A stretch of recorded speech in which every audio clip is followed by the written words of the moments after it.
y es que en la cual pues están tres personas, Ramón González, del periódico Buenas Noticias, Buenas Noticias, que te pido por favor que te incorpores, Ramón. A Juan Torres López, que está por aquí, sí, que sí, por favor se acerca, y José Esquinas, que está también por aquí. Bueno, yo quería deciros que todos hemos oído que estamos en crisis. Entonces, yo soy de los que piensan que de la crisis se sale. Seguro, todas las crisis que ha habido en el mundo, de todas se ha salido, sin lugar a dudas. Lo único que de nosotros depende cómo se sale.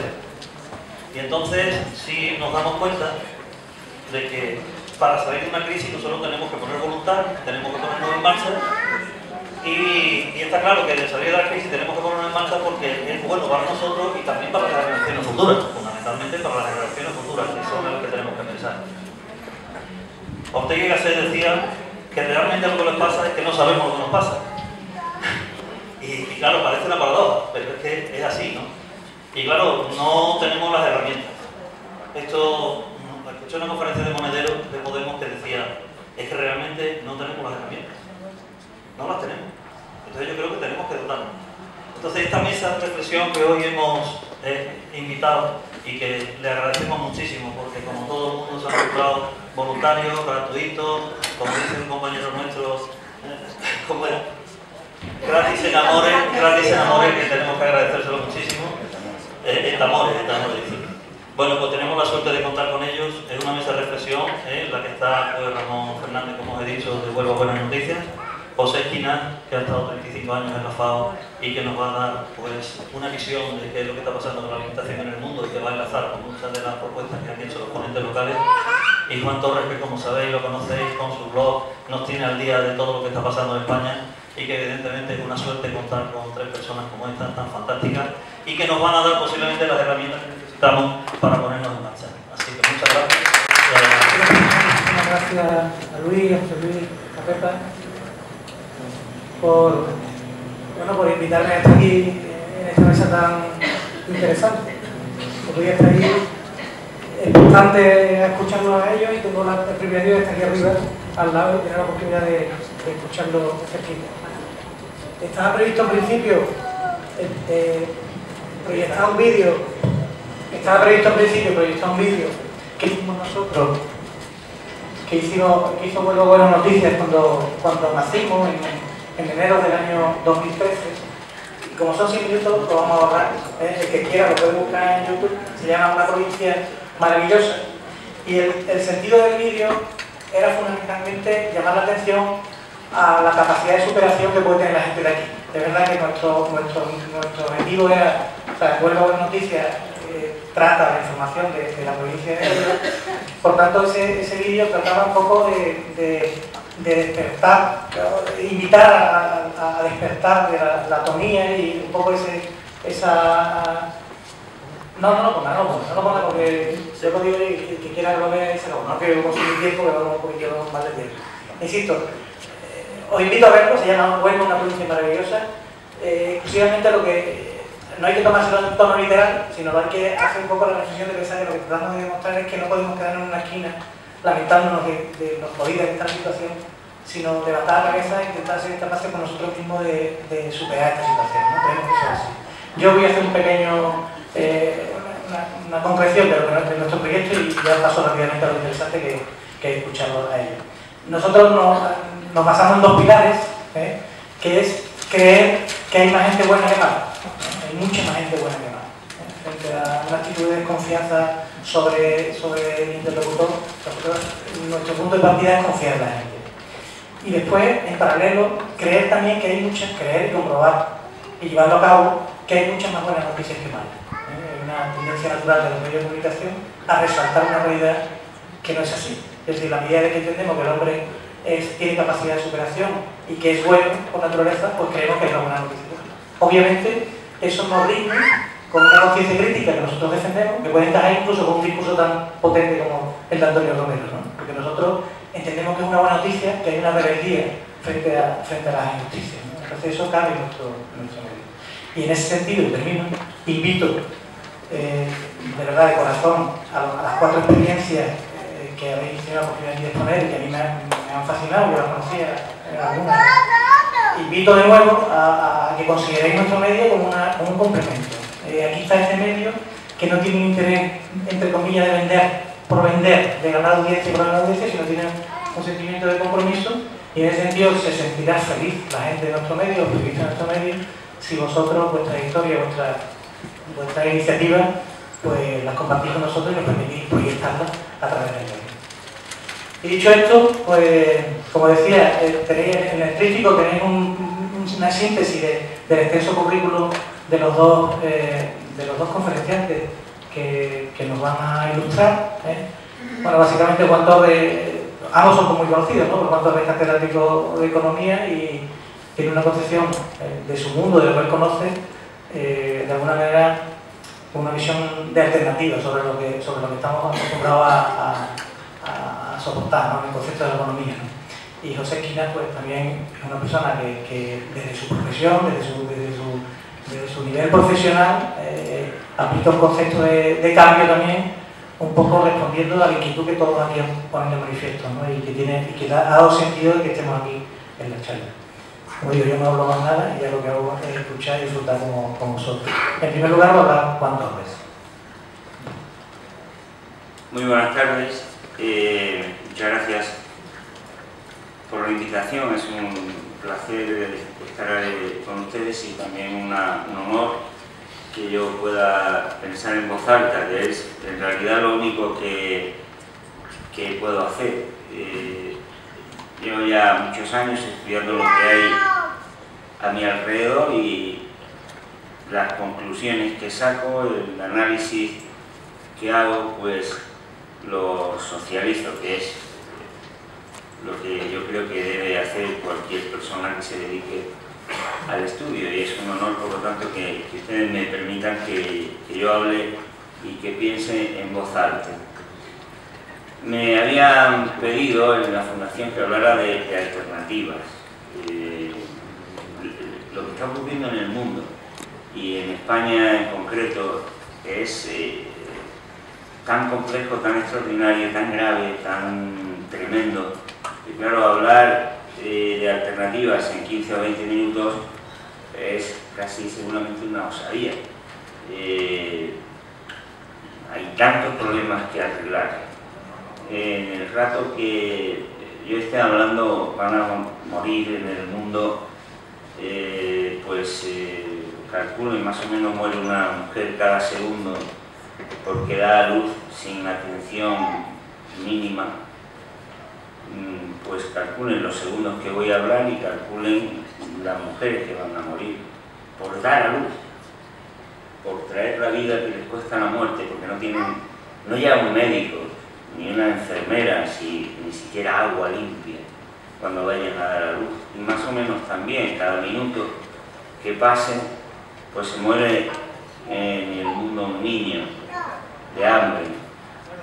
Fíjense, 2.700 millones, casi la mitad de la población del mundo no tiene agua limpia para vivir, para beber. La mitad de la población no tiene, prácticamente la mitad de la población mundial no tiene acceso a agua limpia. Por no hablar de las 30 o 40.000 personas que mueren de hambre cada día. Por no hablar de aquellos que no hablan de eso. Porque díganme ustedes si hay una noticia cada día que pase más importante que la muerte en ese día de un montón de miles de personas de hambre. Mis colegas, la mayoría de mis colegas, cuando empiezan a dar los cursos de economía, desde el primer día que entran los muchachos y las muchachas en las facultades, les dicen que todas esas cosas que pasan son prácticamente inevitables, porque vivimos en un mundo de escasez. No hay recursos, y como no hay recursos no tenemos más remedio que sufrir esa visión del planeta que tenemos a nuestro lado. Pobres jóvenes que saltan la verja buscando un poquito de menos miseria y que apaleamos desde nuestro confort. esas poblaciones que mueren de hambre, no en países pobres, en países muy ricos, pero empobrecidos. Es que hay escasez. Hace unos pocos días ha vuelto a salir de nuevo un informe que hace un banco suizo. Supongo que como lo hace un banco suizo será más creíble que si yo dijera que lo ha hecho alguna ONG que pueda parecer. Pero ese banco suizo analiza la riqueza mundial. Un año más observamos cómo los de arriba multiplican su riqueza. ¿Saben ustedes cómo se reparte hoy día la riqueza en el mundo? Es muy fácil de recordar y le pido a ustedes que se lo metan en la cabeza y en el corazón, que es igual de importante, y que lo cuenten por ahí. La mitad de la población mundial, más o menos 3.500 millones de personas, 3.500 millones, la mitad, el 50%, no tienen ni el 1% de las riquezas. El 1% más rico tiene la mitad de la riqueza mundial. Y el 10% más rico tiene el 87% de la riqueza mundial. Y mis colegas les dicen a los alumnos, a los jóvenes, que hay un problema de escasez. No. Hay un problema de reparto. Hay un problema de injusticia en la distribución de la renta y de la riqueza. En Estados Unidos, el 1% más rico se viene quedando en estos últimos años de 93 de cada 100 dólares que se crean nuevos de riqueza en Estados Unidos. O sea, de cada 100 dólares que hay de más en la carta, por así decirlo, 93 va al 1% más rico. Y en los demás países vamos por esa línea. España se ha convertido en el segundo país más desigual de Europa. Ya somos el segundo país más desigual de Europa. 1.400 personas en España. 1.400 personas. Son casi entrarían aquí de pie, estrujaditas, pero casi entrarían de pie. Controlan el 80% de toda la economía española. Si ustedes me piden que yo les cuente de alternativas, ¿de qué quieren que les hable? No me costaría ningún trabajo, he escrito ya varios libros. Mucho más modestos, porque lo he aprendido de otros economistas que saben mucho más que yo, premios Nobel, organizaciones, organismos internacionales, que nos dicen qué se puede hacer. En España tenemos, por ejemplo, unos ingresos fiscales que están como 10 puntos por debajo de lo que hay en Europa. ¿Por qué no nos ponemos a nivel de Europa? ¿Cuánto pagan más o menos cada uno de ustedes? Piénsenlo un momento. En el impuesto sobre la renta, o si son pequeños y medianos empresarios. Las grandes empresas están pagando en torno al 3, al 3,5%, si llegan, de sus beneficios. ¿Han oído bien? Una empresa grande paga el 3 y pico por ciento, 4% de sus beneficios. Como ustedes, ¿no? No, evidentemente. En España tenemos aproximadamente 1 de cada 4 euros de la actividad económica que queda fuera del fisco. La inmensa mayoría de ustedes tienen una nómina, una pequeña o mediana empresa, o son trabajadores autónomos. ¿Pueden defraudar? El 74% del fraude fiscal de ese 1 de cada 4 euros de la actividad económica lo defraudan las grandes empresas y las grandes fortunas. En total, pues más o menos, según los inspectores y los técnicos de Hacienda, más o menos unos 70.000 millones de euros al año. Vamos a suponer que no vamos a conseguir acabar con todo el fraude fiscal.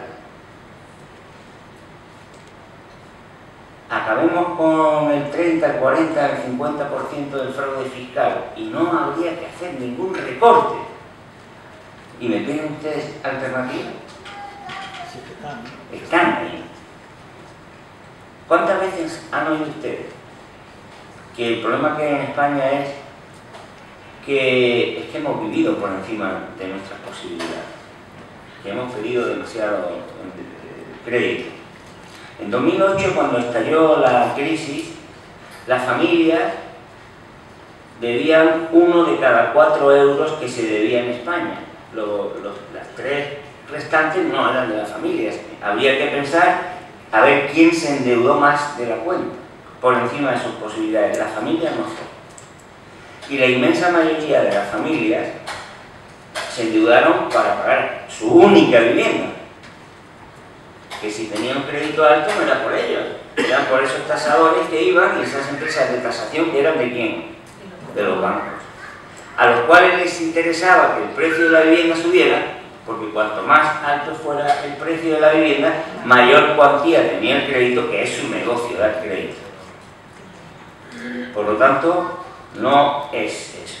¿Cuántas veces han oído ustedes que tenemos una deuda muy alta y que lo que hay que hacer es recortar el bienestar, los gastos de salud, de educación, de pensiones, porque es que no podemos pagar eso? Bueno, pues, si yo tuviera más tiempo le pondría unos números, pero como creo que terminan muy pronto, pues simplemente sepan ustedes que si desde el año 89 hasta aquí tomáramos solo los gastos y los ingresos del Estado que llamamos corrientes, o sea, en gastos de bienes y servicios, de transferencias, de ayudas, quitándole los intereses y la deuda, entonces, hoy día, España tendría una deuda que no, contando ya la crisis, que no llegaría seguramente ni al 15%, ni al 10, entre el 10 y el 15%. Europa nos pide el 60%, o sea que tendríamos, imagínense, y eso contando todo el despilfarro que haya podido haber. Si podíamos tener una deuda, si los gastos reales, digamos, los que nos cuestan la educación, la policía, la administración de justicia, las pensiones, la sanidad, si esos gastos no nos suponen una deuda nada más que el 10 o el 15%, ¿cómo es que tenemos una deuda que representa casi ya el 100% del Producto Interior Bruto?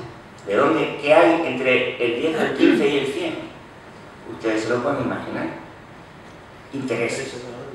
Intereses o deuda para pagar la deuda. ¿Por qué? Ustedes lo han oído muchas veces. ¿A cuánto le da el dinero el Banco Central Europeo a los bancos privados? Ahora el 0,25 o menos por ciento.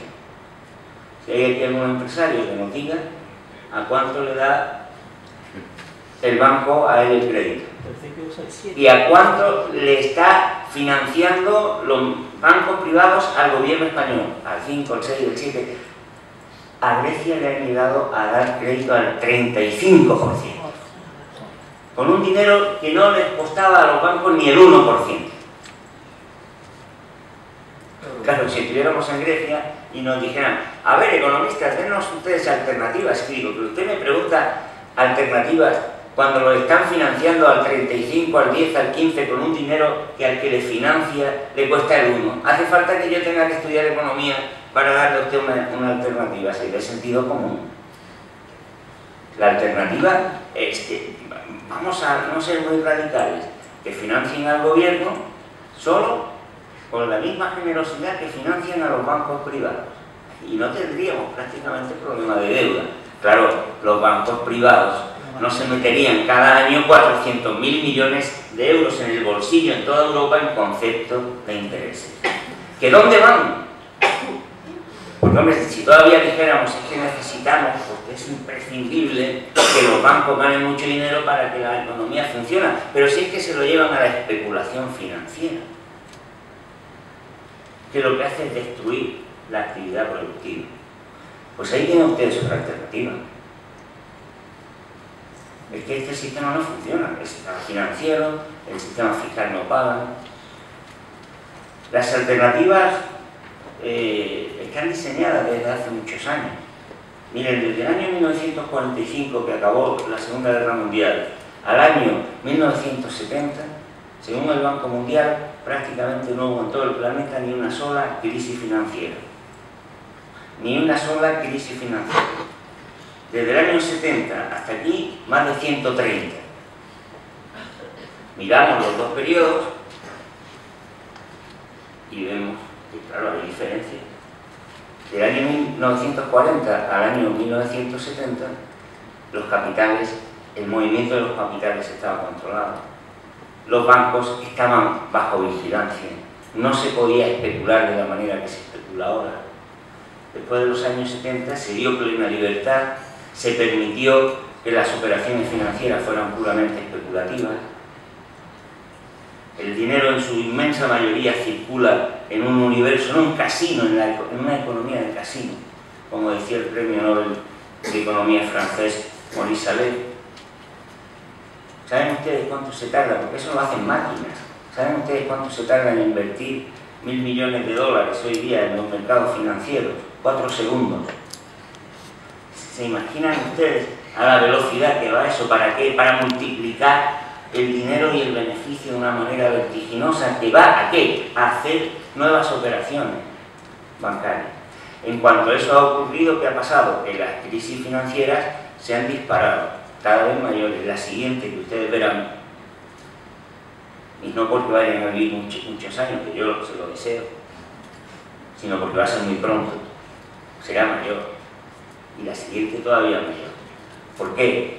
Porque no se puede meter en la casa de un león suelto, porque no puede ser que vivamos en un planeta que el dinero tenga más libertad que los seres humanos, porque eso es un contrasentido antropológico, eso no tiene lógica humana, porque hemos convertido un medio en un fin que desnaturaliza la economía, desnaturaliza la sociedad y nos desnaturaliza a los seres humanos al servicio de una ganancia que, para colmo, ya es una ganancia que solo tiene un fin en sí mismo, que es anotar ceros en las cuentas corrientes de cada vez menos gente. El otro día leí un informe en Estados Unidos muy simpático, bueno, simpático, por otra parte es lógico, ¿no?, que decía, habían hecho un estudio y demostraban que efectivamente por encima de un determinado nivel de renta ya la gente no sabe lo que hacer con su dinero. Es normal, ¿no? O sea, si mañana a ustedes le doblan el sueldo, seguro que inmediatamente tienen ya destinado. ¿Por qué? Pues porque vivimos justitos, ¿no? Pues al que le gustan los libros, al que no se haya comprado un traje de hace 10 años, o al que no se haya ido de vacaciones, pues mañana le doblan el sueldo y dice, pues venga, ya está gastado, ¿no? Normal.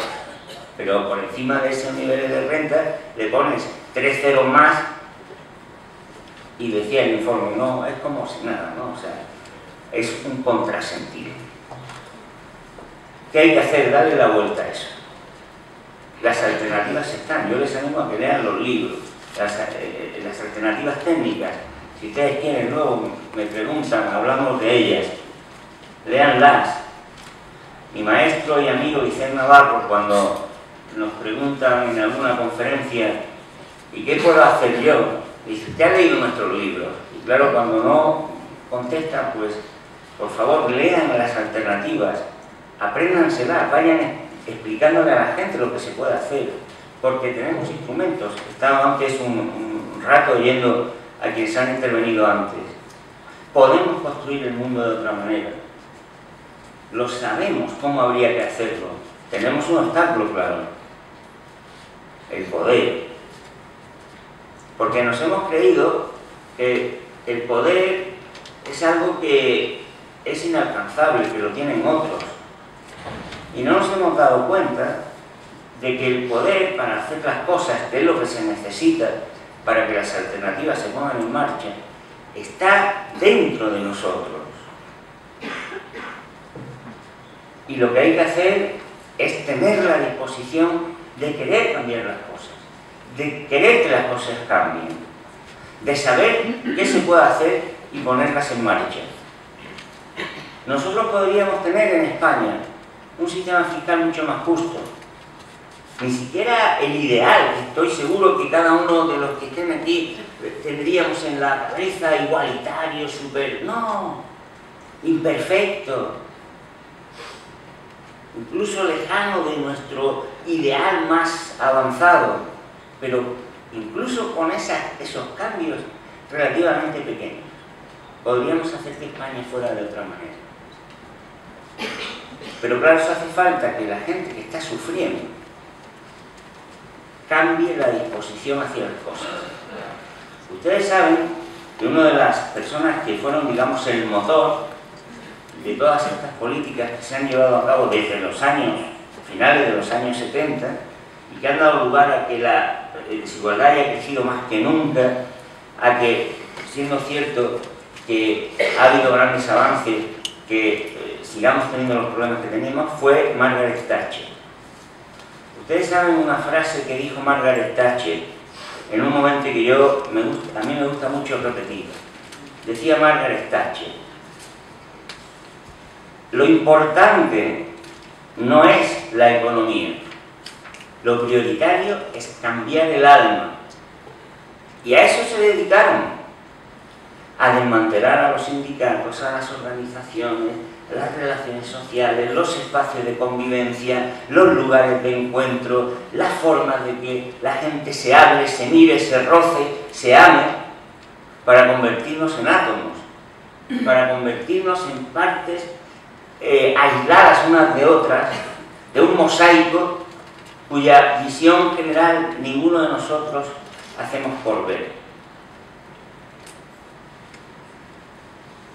Lean ustedes los libros de alternativas, están en internet, son muy fáciles de obtener, pero sobre todo, la alternativa a lo que nos está pasando es cambiar nosotros el alma y cambiar el alma de los demás. Como decía, no es un concepto religioso el que hacía referencia a Thatcher, estaba hablando evidentemente de lo que hay dentro de nosotros, en nuestro cerebro, en nuestro corazón. Eso es lo que tenemos que hacer. Y luego, no olvidar algo que nos ha enseñado siempre la historia, cuando las cosas han cambiado, es decir, cuando se han puesto en marcha alternativas. Que yo me gusta contarlo también con una anécdota de Rosa Parks. Ustedes sabrán que fue una ciudadana negra que en los años 50, una tarde, una noche, volviendo de su trabajo a su casa, subió en el autobús. Entonces los negros no podían ocupar el sitio de los blancos. Ella se sentó, estaba muy cansada. Llegó un muchacho blanco, le dijeron que se levantara, ella no se levantó. Llegó la policía, la detuvieron, estuvo condenada. Pero vete aquí que aquel acto singular, individual, inesperado de aquella mujer ese día, pues dio lugar a que se levantara la población negra.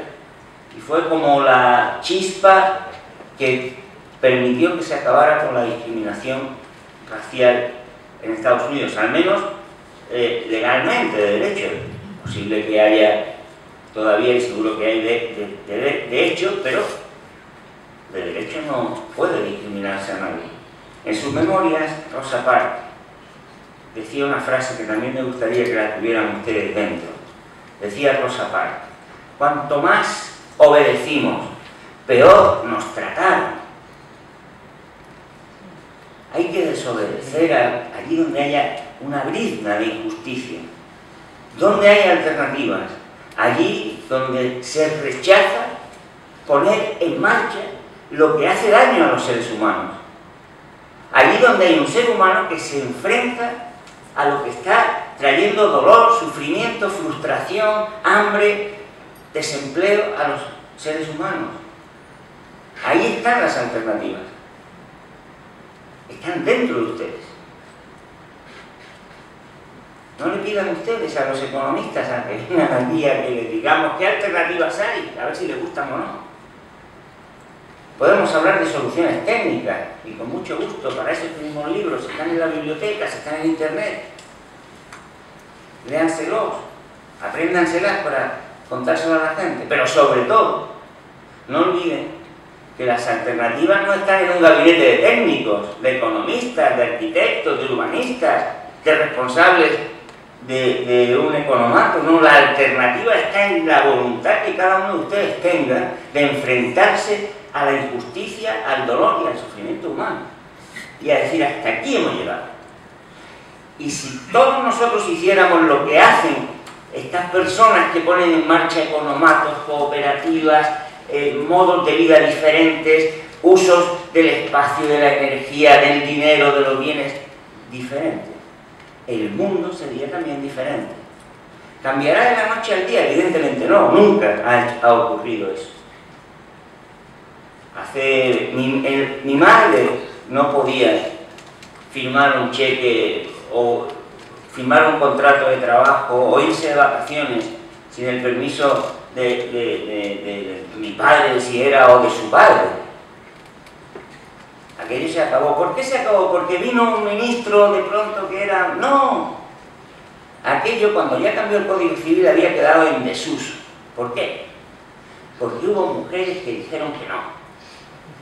Y porque hubo también hombres que tuvieron el sentido de la justicia y de la igualdad de no aceptar ese papel.